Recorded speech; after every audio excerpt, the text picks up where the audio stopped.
On va plus loin à présent dans l'essentiel avec Patricia Lémonière. Bonjour Patricia et bonne année à vous. Et bonne année. Et Anne Corpet, bonjour Anne. Bonjour Raphaël. Au sommaire, Donald Trump, pas encore à la Maison-Blanche, mais déjà en train de remodeler les frontières. Après ses sorties sur le Canada, menacé de devenir le 51e État américain, voilà qu'il s'en prend à nouveau au canal de Panama et au Groenland, qu'il souhaite aussi voir intégrer les États-Unis. Et puis réaction crispée au Sénégal et au Tchad après les déclarations hier d'Emmanuel Macron. Lors de ses vœux annuels aux ambassadeurs, le chef de l'État a assuré que le retrait français du Sahel s'est fait en concertation avec Paris et que les juntes militaires encore au pouvoir pouvaient dire merci à la France. Et tout de suite, on va plus loin.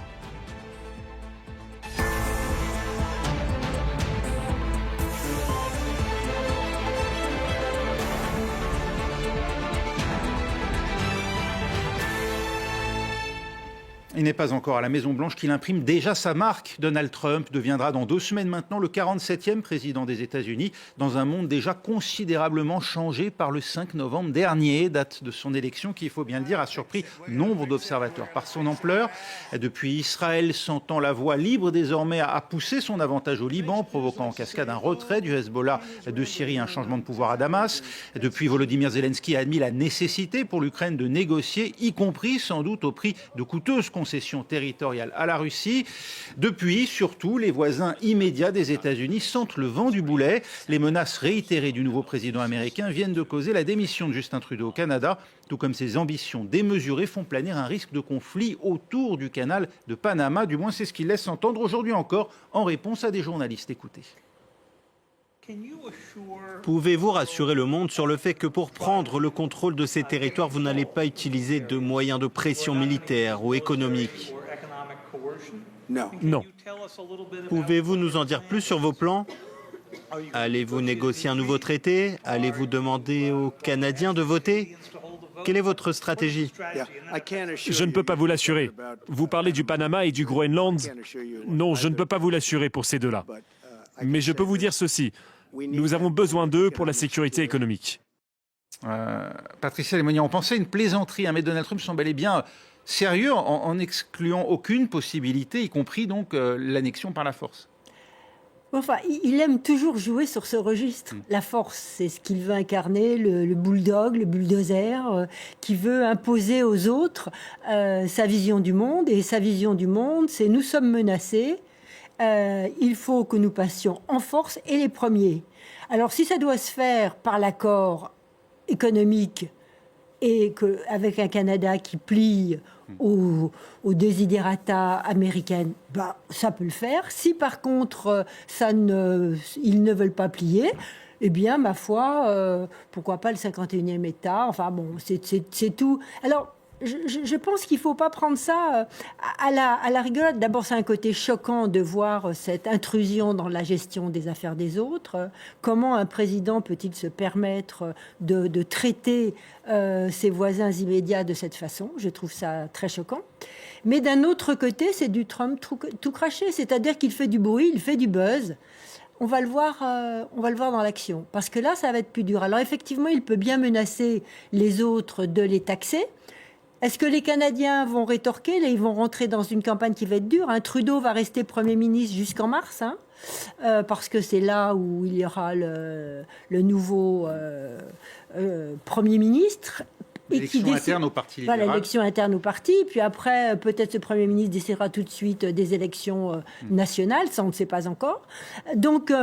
comment va se comporter Trudeau durant les 2-3 mois? Est-ce que finalement, par rapport aux menaces de douanières, il va plier? Est-ce qu'il va vouloir faciliter son successeur?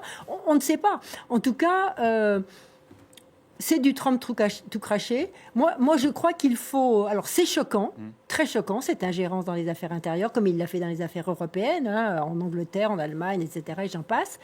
Mais attendons de le voir, jugeons-le sur pièce. Voyons ce qu'il va faire réellement. Et après, mais organisons-nous en quelque sorte. Parce que cette menace vis-à-vis du Canada, c'est la même pour l'Europe, sur le plan économique.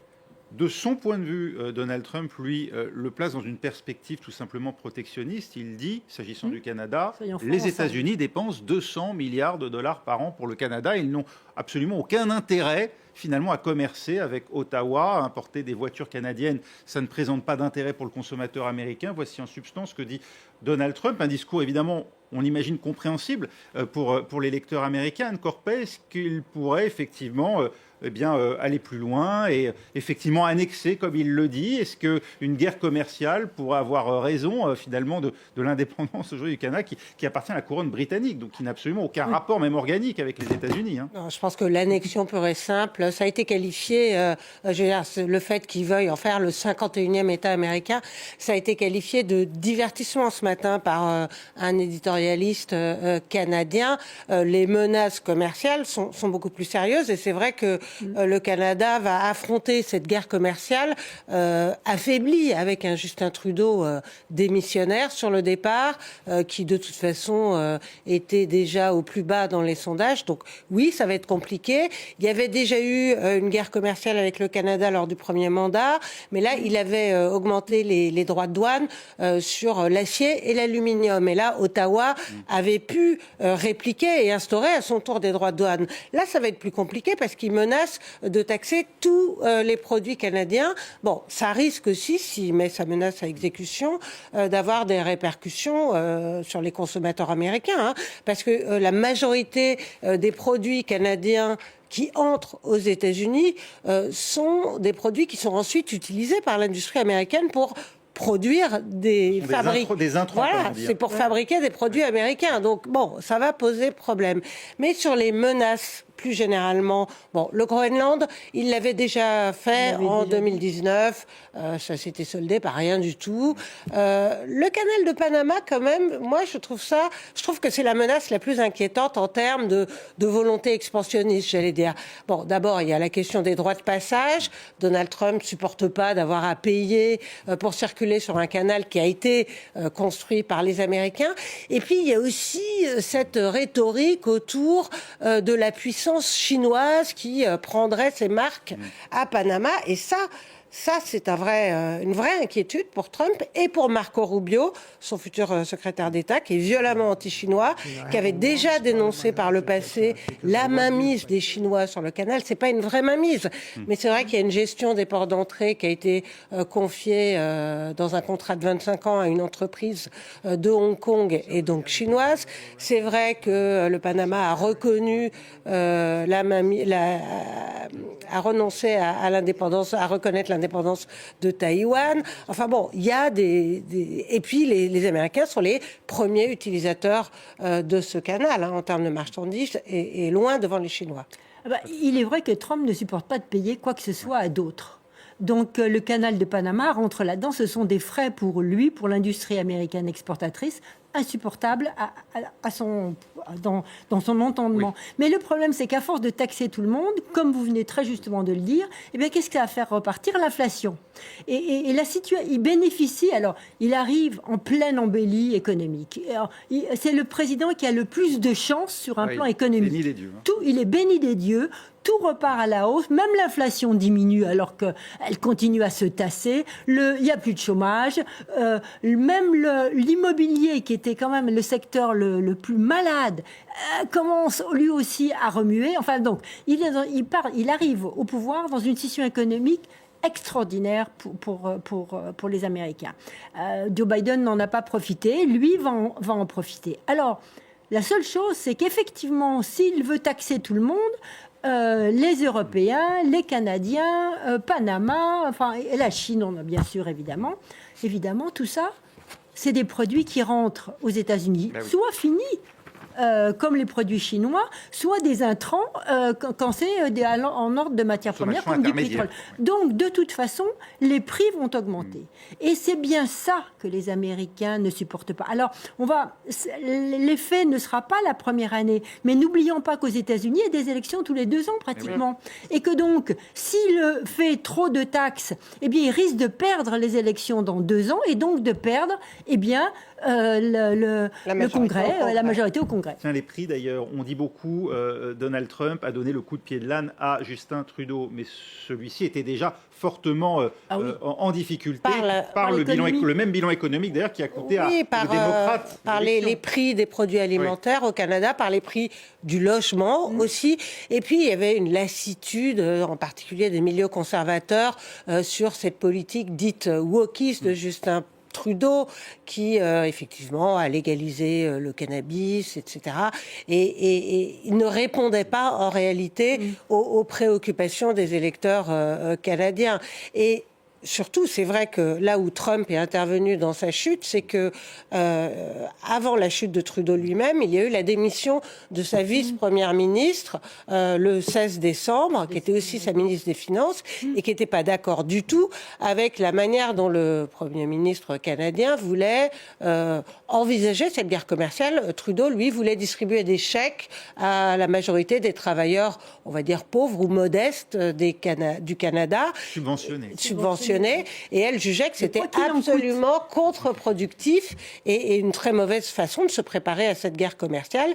Et donc, elle a démissionné de manière fracassante et spectaculaire. Et c'est ça qui a précipité un peu la chute de Trudeau. Ce qui est intéressant, c'est qu'au-delà de ça, ces défaites économiques, j'ai envie de dire, de Trudeau, mais aussi en France, c'est très similaire à la situation française, et celle de Kamala Harris, se passent dans des contextes où on a en face des gens qui sont des grands populistes. C'est-à-dire, quel est le challenger de Trudeau? C'est l'alter ego, pratiquement, de Donald Trump. Poilièvre. Et si vous voulez, à part le Royaume-Uni, qui a élu Chris Farmer, c'est une ovni dans la situation internationale. C'est le seul qui, ma foi, n'est pas un populiste de droite. Eh bien, c'est le contexte international qui est porteur. Nos démocraties ont engendré une crise économique, n'ont pas su faire face au Covid ou à cette déliquescence de la démocratie, en tout cas.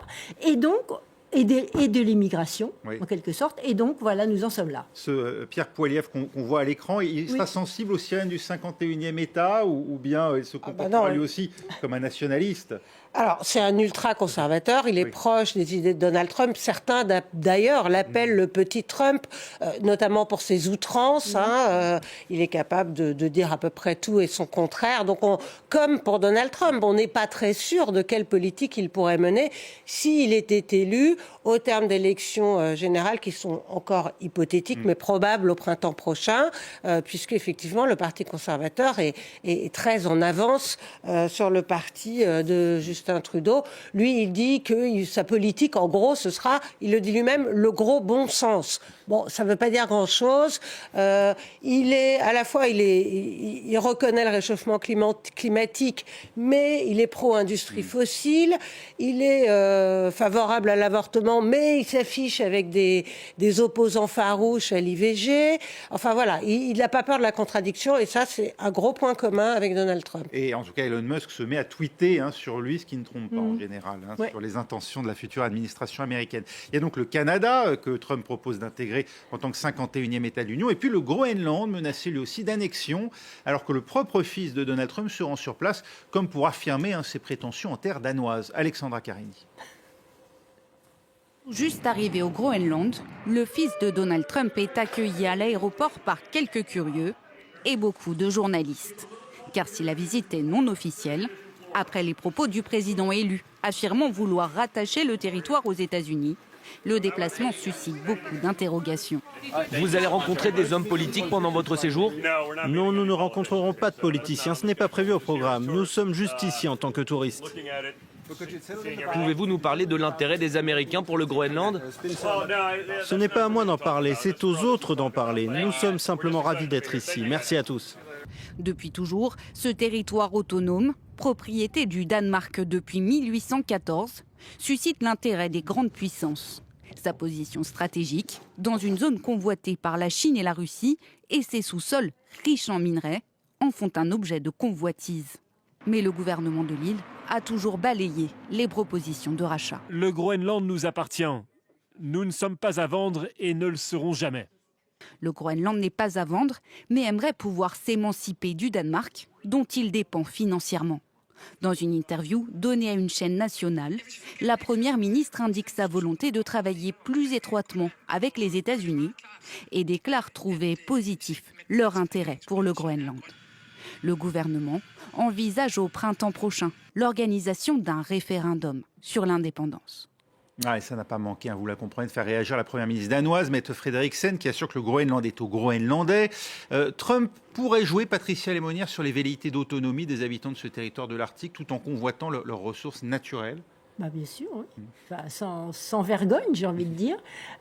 C'est une mine, le Groenland. Donc pour l'homme d'affaires qui est Trump, qui cherche à s'accaparer les richesses du sous-sol pour le bénéfice des États-Unis, le Groenland est un objet totalement convoité. Et les Groenlandais, entre l'indépendance et la dépendance économique, vous voyez, il y a des marges de manœuvre pour lui, mais il y a surtout des accords économiques assignés à l'appel au Groenland. Donc c'est aussi là où il faut pas perdre une chose, c'est que Donald Trump est avant tout un homme d'affaires. Donc il aime la négociation, mais la négociation d'affaires, pas la négociation diplomatique. Donc ce qui l'intéresse là encore au Groenland, c'est le côté affaires. Le business qu'on peut en tirer. Et ce qui est incroyable, c'est qu'on a l'impression qu'il y a des opportunités partout. Maintenant que Donald Trump arrive, ça débloque plein de Alors c'est vrai qu'il faut dire quand même qu'au Groenland, pour l'instant, la prospection pétrolière et celle de l'uranium sont interdites. Hein. Oui, mais c'est un potentiel incroyable. Il y a un potentiel, mais bon, on pense que Donald Trump va commencer par forer partout où il peut aux États-Unis. Au mépris de l'accord de Paris. Au mépris de l'accord de Paris, qui va à nouveau dénoncer. Et puis là, ce sera plus rapide que la dernière fois, puisque l'accord de Paris est en vigueur depuis maintenant un nombre d'années. Joe Biden a publié sa loi, son texte. Joe Biden a publié ce texte interdisant les forages. Oui. Mais bon, il va publier des décrets et forer partout. Mais effectivement, c'est la manière de Donald Trump de se montrer toujours offensif, menaçant, voire violent, agressif. Mais derrière, il veut conclure un deal. Donc c'est une position un peu de force de départ, mais c'est une position de départ qui ensuite débouche éventuellement sur une négociation dont, de toute façon, il sort vainqueur, quelle que soit la réalité des faits. Il s'affiche de toute façon en vainqueur. Oui. Il veut faire sauter, à mon avis, les interdictions qui existent au Groenland. C'est ça son but. Ça doit être ça son objectif, en effet. S'il est un domaine, en tout cas, où Donald Trump semble d'ores et déjà avoir changé la donne, c'est l'attitude des oligarques de la tech américaine, ces nouvelles fortunes bâties en l'espace de quelques années dans la Silicon Valley, d'ordinaire très libérale. À la suite d'Elon Musk, on a ainsi vu le patron d'Amazon, Jeff Bezos, celui d'Apple, Tim Cook, encore Mark Zuckerberg, verser leur denier à la prochaine cérémonie d'investiture de Trump. Le cas de Meta est d'ailleurs saisissant puisque la maison mère de Facebook, Instagram et WhatsApp va mettre fin à un programme de fact-checking, de modération aux États-Unis. Trump revendique la paternité de cette décision. C'est vrai que c'est fou de voir à quel point ces dirigeants des nouvelles technologies sont allés à Canossa. Ils veulent tous leur part du gâteau. Entre hommes d'affaires, on s'entend. C'est-à-dire que on ne partage pas forcément vos idées, mais on voit bien les propos de Zuckerberg sur Meta, c'est incroyable. Finalement, c'est un peu planté.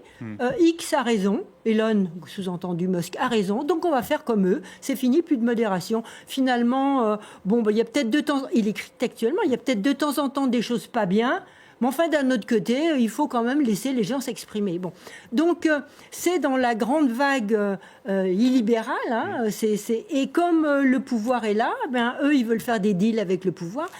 On est dans un monde où c'est aujourd'hui quand même l'argent qui régit tout. Ouais. Et c'est bien ce que certains nous ont reproché pendant longtemps. Mais je crains que cette loi ne s'applique au monde entier. Et oui, il est en train de redonner, d'après vous, Anne, une avance considérable aux États-Unis dans l'IA, dans les nouvelles technologies, ou bien de créer quand même un espace sans règles et une économie à deux vitesses qui va broyer le simple citoyen américain? Déjà, de toute façon, les États-Unis ont une grande avance dans l'IA et les nouvelles technologies. Ce sont eux les maîtres du jeu. Mais ce discours de Mark Zuckerberg est très inquiétant, je trouve, parce qu'il montre un recul en termes de valeur et surtout, il montre que Meta, X vont tous s'allier et derrière Donald Trump pour lutter notamment contre les réglementations qui ont été adoptées au sein de l'Union européenne. Et d'ailleurs, il y a eu aussi un responsable officiel du Brésil qui a vivement réagi, puisque dans son intervention, qui était absolument hallucinante, il a dénoncé les excès du politiquement correct. On se serait cru à un meeting de Donald Trump, quasiment, quoi. Et donc, il y a un responsable officiel brésilien qui a dit, attention, ça vise directement le Brésil, et la Cour suprême brésilienne, puisqu'elle avait effectivement interdit pendant 40 jours l'année dernière le réseau d'Elon Musk X sur le territoire. Et qui s'est réjoui de ce discours? Eh bien, c'est Bolsonaro, son fils en tout cas, qui a salué et qui a dit l'effet Trump ne fait que commencer. Donc il faut s'attendre en effet à une offensive majeure. En Europe, ils voudront la peau des accords sur la protection des données pour lesquels s'était battu Breton. C'est Breton, la fin de l'héritage breton. Et d'ailleurs, ce qui est une des raisons pour laquelle il a été remercié, parce que les États-Unis de Trump ne voulaient pas de Bretons. Oui. Donc, comme on pensait que Trump allait être élu, le Breton, c'est l'effet Trump aussi. Est-ce une déclaration à la Trump? Le moins qu'on puisse dire, en tout cas, c'est qu'Emmanuel Macron lui a suscité une levée de bouclier en Afrique après ses propos tenus hier lors de ses traditionnels vœux aux ambassadeurs. Johan Delera.